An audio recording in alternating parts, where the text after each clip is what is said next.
সেদিন ছিল ছুটির দিন, বাসায় ছিল না গ্যাস। তো রান্না তো করতেই হবে কারণ সবাইকে তো খেতে হবে। সেজন্য কারি কুকারি ভরসা। কারেন্ট ছিল ভাগ্যিস। কারি কুকারে বসায় দিব হচ্ছে একটু বাঁশপাতা মাছ চচ্চড়ি করতে। তো ১ম এই আলু, টমেটো, পেঁয়াজ, কাঁচামরিচ, তারপরে সামান্য একটু রসুনের বাটা। রসুনটা আমি সবসময় দেই না, আজকে দিলাম। তারপরে দিয়েছি অল্প একটু হলুদের গুঁড়া, মরিচের গুঁড়া, তারপরে একটুখানি জিরার গুঁড়া, লবণ দিয়ে ভালো করে চটকে মেখে তারপরে মাছটা মিশিয়ে নিলাম। মিশিয়ে নিয়ে কারি কুকারে বসাই দিলাম। এটা খুবই ইজি রান্না আর কারি কুকারে খুব দ্রুত হয়ে যায়। আর এই চচ্চড়ি মাছটা দিয়ে কিন্তু ভাত খেতে খুবই ভালো লাগে। আর এই দুপুরে গরমে কিন্তু কিচ্ছু খেতে ইচ্ছা করে না। একটু টক জাতীয় কিছু হলে তাও একটু খাওয়া যায়। আর এটার সাথে যদি একটুখানি আম বা আমড়া যা থাকে একটু চচ্চড়ির ভিতরে দিয়ে দেন, সেটা খেতে কিন্তু আরও মজা লাগে। তো তখন আমার কাছে আমও ছিল না, আমড়াও ছিল না, তাই আর দেইনি। এই যে সরিষার তেল খাই সবসময়, জানেনই।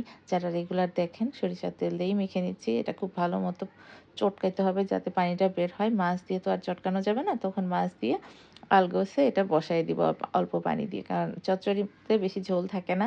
অনেকে বেশি ড্রাই করে ফেলে, অনেকে হালকা মাখা, মাখা রাখে। তো আমি ওই হালকা মাখা, মাখা রাখি। মাঝে, মাঝে ছোট্ট একদম কাচকি মাছ হলে তখন বেশি ড্রাই করে ফেলি। সেটা আবার ভালো লাগে। কারণ কাচকি মাছের সাথে আমি ডাল দিয়ে খাই আর লেবু দিই। সেটা খেতে কিন্তু অসম্ভব মজা লাগে। যাই হোক, এখন আমি বসিয়ে দিচ্ছি কারি কুকারে। কুকারে বসিয়ে দিলে খুব বেশি সময় লাগবে না। আর এটা রান্না করতে, করতে আমার মেয়ের মনে হলো একটু সুপি নুডলস খাবে। গ্যাস নাই তো কিভাবে রান্না করব? তো বলে যে, "এই যে তোমার কারি কুকার আছে এখানে করে দাও।" যাই হোক, বাচ্চা আবদার করছে তো দিবই। ওর খাওয়া দেখে ওর বাবাও বলল সেও খাবে একটু স্যুপ নুডলস। তাই ওদের দুজনের জন্যই রান্না করতে শুরু করলাম। এটাতে মাছটা নামিয়ে রেখে শেষ পর্যায়ে আমি একটু ধনিয়া পাতা দিই। ধনিয়া পাতা দিয়ে নামিয়ে ফেললাম। তারপরে আরেকটা বাটি যেহেতু থাকে আমার কারি কুকারে ২ টা বাটি, তো সেই বাটিতেই দিয়ে দিলাম পানি। পানিটা যখন উতরে আসলো তখন দিয়ে দিব নুডলস। এটা রান্না করা খুবই ইজি। এটা হচ্ছে ইনস্ট্যান্ট নুডলস। মাঝে, মাঝে আমি রামেন নুডলসও ওদেরকে এভাবে স্যুপ, স্যুপ করে, করে দিই।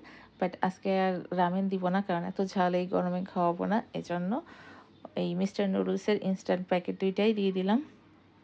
২ টা দিয়ে মসলা দিয়ে ভালো করে সিদ্ধ করে এখানে আরেকটু গোলমরিচের গুঁড়া দিয়েছি, একটুখানি সস দিয়েছি আর দিয়েছি ডিম সিদ্ধ করে কেটে।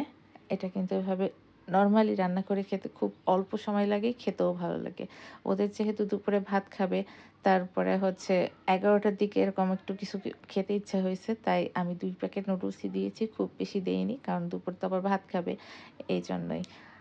এই দেখেন, এটাও কিন্তু খুব ইজি রান্না, অনেকেই পারেন, বাট আমি একটু আমার স্টাইলে করে দিচ্ছি, সেটাই দেখাচ্ছি। আর রান্না যেহেতু করি এখন টুকটাক এটা সেটা সবই ভিডিও করার চেষ্টা করি। সব যদিও পারি না, মোটামুটি চেষ্টা করি। এটা ছিল টমেটো কেচাপ। টমেটো কেচাপটা খুব বেশি দেইনি, অল্প একটু দিয়েছি টেস্টটা ভালো হওয়ার জন্য। আর নুডলসের মশলাটা দিয়ে দিয়েছি। যেহেতু একটু স্যুপ, স্যুপ হবে, এই নুডলসের মশলার প্যাকেটটা পুরোটাই দিয়ে দিলাম। ভালো লাগবে খেতে। আর দিয়েছি গোলমরিচের গুঁড়া। এটা হতে খুব বেশি সময় লাগে না। কার এরকম নুডলস খেতে ভালো লাগে? আসলেই কিন্তু নুডলস এমন একটা খাবার যখন তখন খাওয়া যায়। দুপুরেও খাওয়া যায়, সকালেও খাওয়া যায়, সন্ধ্যায়ও খাওয়া যায়, মাঝরাতে খিদা লাগলেও খাওয়া যায়। খুবই মজাদার একটা খাবার এটা। যখন মন চায় তখনই রান্না করে খেয়ে ফেলা যায়। আগের স্টিক নুডলসগুলো রান্না করতে একটু সময় লাগতো। এই ইনস্ট্যান্ট নুডলস হওয়াতে হয়েছে কি আরও সময়টা কম লাগে আমাদের সবার। আর এই যে ডিম সিদ্ধ করে রেখেছিলাম আগেই। ডিমটা সিদ্ধ করে রেখেছিলাম এমনি খাওয়ার জন্য। কিন্তু যেহেতু নুডলস খাবে তাই ভাবলাম নুডলসের ভিতরেই দিয়ে দিই, আরাম করে খেয়ে নিক। এমনি ডিম খেতে চায় না বাচ্চারা। তারপরে একটু নুডলসে দিলে তখন খায়। আমি তো আমার মেয়েকে নুডলস খাওয়ানোর সময় সবসময় বলে দিই, অবশ্যই ডিম খেতে হবে। তো নুডলসের লোভে, লোভেই মেয়েটা ডিমটা খেয়ে নেয়। সব বাচ্চারাই আজকাল এরকম। যাই হোক, হয়ে গেল। বললাম না এটা রান্না করতে আমার ৫ থেকে ৭ মিনিট লেগেছে। খুব বেশি সময় লাগেনি। এরপর আস্তে করে সুন্দর করে ঢেলে বাপ্পিটিকে পরিবেশন করে দিলাম।